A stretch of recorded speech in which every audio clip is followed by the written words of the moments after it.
আল্লাহ পাক রব্বুল আলামিন এমন একটি গ্রন্থ আল্লাহ তাআলা এই কোরআনুল কারীম নাজিল করেছেন। এই কোরআনকে যদি আপনি যদি বলেন, হে কোরআন, তোমাকে এই পৃথিবীর মধ্যে কে নাজিল করেছে? তানজিলাম মিম্মান খালাকাস সামাওয়াতি ওয়াল আরদ। এই কোরআনকে যদি আপনি যদি প্রশ্ন করেন, কোরআন তোমাকে এই পৃথিবীর মধ্যে কে নাজিল করেছে, এই কোরআন সাথে সাথে জবাব দিয়ে দেয় সুবহানাল্লাহ। তানজিলাম মিম্মান খালাকাল আরদা ওয়াস সামাওয়াতিল উলা। আমাকে যিনি নাজিল করেছেন তিনি ওই সূর্য আর চন্দ্র, যিনি আসমান আর জমিন যিনি নাজিল করেছেন, আকাশ আর জমিন যিনি নাজিল করেছেন, তিনি আমাকে নাজিল করেছেন সুবহানাল্লাহ। কোরআন সাথে সাথে জবাব দিবে। বুঝলাম তোমাকে আল্লাহ তাআলা তোমাকে নাজিল করলাম, তুমি এই কোরআন তুমি পৃথিবীতে আসার আগে দিয়ে তুমি কোথায় ছিলা? সাথে সাথে কোরআনুল কারীম সেটার উত্তর দিয়ে দেন, ফি লাউহিম মাহফুজ। আল্লাহু আকবার। আমি ছিলাম সেই লৌহ মাহফুজের মধ্যে, সুরক্ষিত একটি জায়গার মধ্যে সুবহানাল্লাহ।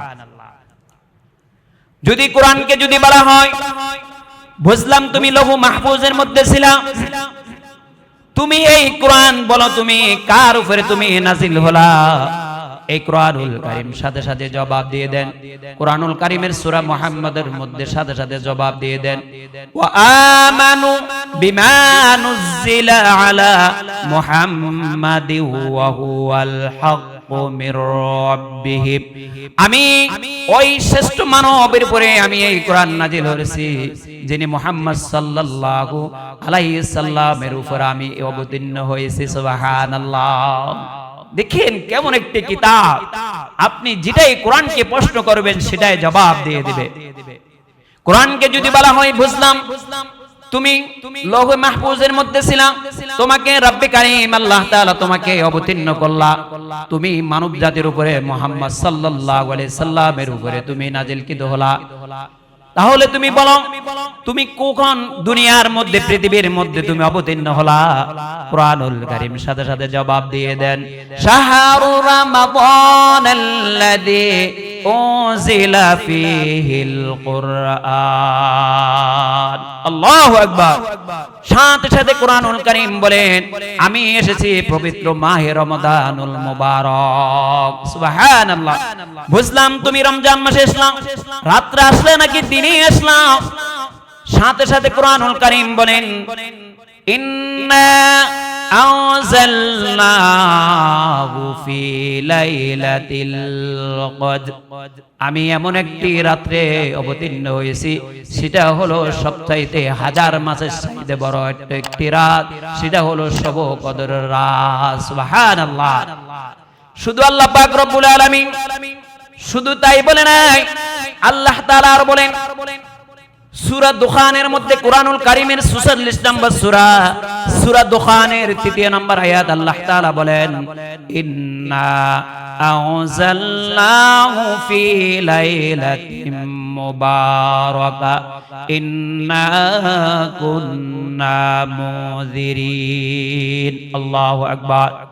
কোরআন সাথে সাথে বলে, আমি এমন একটি রাত্রে, মুবারকময় রাত্রে আমি নাজিলকৃত হয়েছি, লাইলাতুম মুবারাকা, এমন একটি রাত যে রাত্রিতে আল্লাহ তাআলা তার বান্দা অসংখ্য গোলামকে আল্লাহ তাআলা ক্ষমা করে দেওয়া হয়। সুবহানাল্লাহ। ওই রাত্রিতে আমি নাজিল হয়েছি।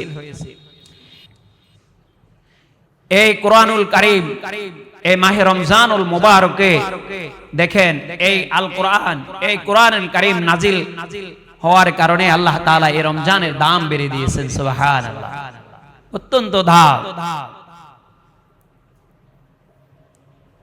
হযরত আবু সাঈদ খুদরি রাদিয়াল্লাহু তাআলা আনহু এক হাদিসের মধ্যে বর্ণনা করেন, কোন আল্লাহর গোলাম, কোন আল্লাহর বান্দা, কোন আল্লাহর বান্দি যদি বলতেছেন, এই কোরআনুল কারীমের মধ্যে একটা ছোট্ট একটি সূরা আছে, যে সূরার নাম হলো সূরা ইখলাস, কি ভাই? সূরা ইখলাস, যে সূরা পড়ি আমরা কুল হুয়াল্লাহু আহাদ।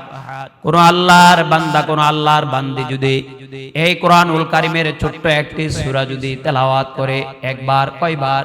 একবার।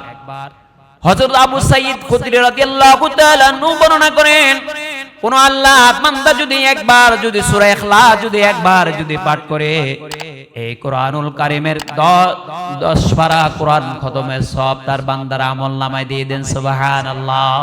কি ভাই, আমরা তো অনেকে কোরআন পড়তে জানি না, চেষ্টাও করি না, অথচ মুসলমানের ধর্মীয় প্রধান শিক্ষা হলো আল কোরআন।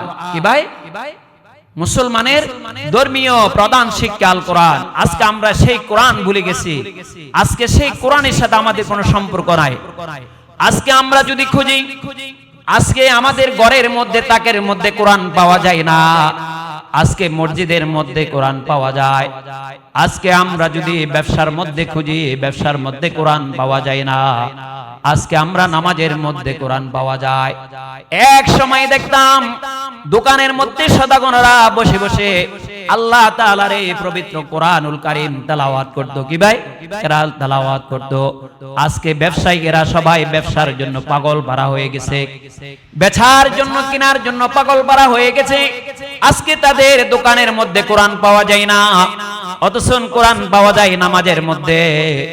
আজকে অফিস আদালতের মধ্যে কোরআন পাওয়া যায় না, দেখেন কোরআন পাওয়া যায় মসজিদে ইমামের পিছনে নামাজের মধ্যে। সুবহানাল্লাহ।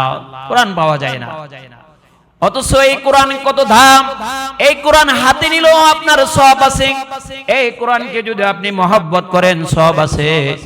এই কোরআনের কত দাম। দেখেন আপনি কাঠ দিয়ে একটা ঘর বানালেন, একটা কাঠ দিয়ে আপনি ঘর বানালেন, একটা কাঠ দিয়ে আপনি টয়লেট তৈরি করলেন। এই ঘরটা যখন ভেঙে যায়, এই টয়লেটটা যখন আপনার ভেঙে যায়, যাওয়ার পরে দিয়ে এই কাঠগুলোকে আমরা কি করি? এই কাঠগুলোকে আমরা আগুন দিয়ে পুড়িয়ে ছাই ছাই করে দেওয়া হয়, হয় কিনা? দেখেন আল্লাহ পাক রব্বুল আলামিন এই কোরআনের কত দাম। এই কোরআনের সাথে যারা সম্পর্ক করেছে, এই কোরআনের ছোঁয়া যারা লেগেছেন, তারা নিজের জীবন ধন্য হয়ে গেছেন। এই কোরআনের ছোঁয়া লেগে কত ইহুদি, কত বেঈমান, কত মুশরিক, কত তাওহীদ, এই কোরআনের ছোঁয়া লেগে তারা ঈমান এনে মুসলমান হয়ে গেছে।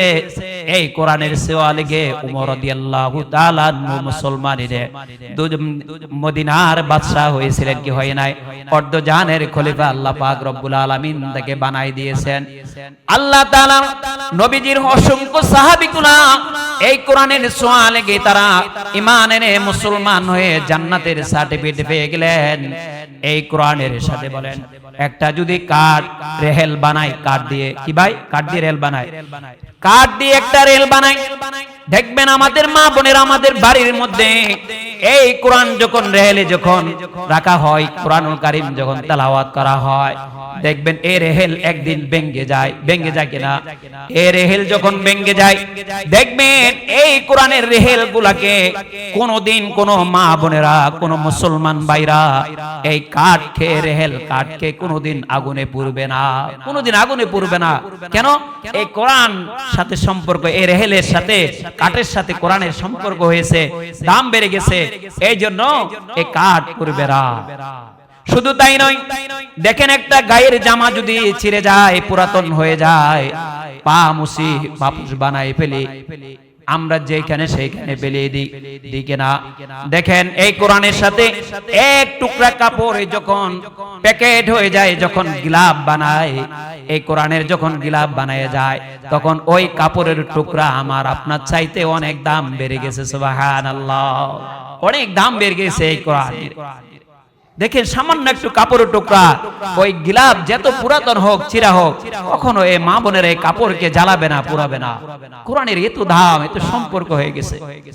আল্লাহ পাক রব্বুল আলামিন এমন একটি গ্রন্থ আল্লাহ তাআলা এই কোরআনুল কারীম নাজিল করেছেন।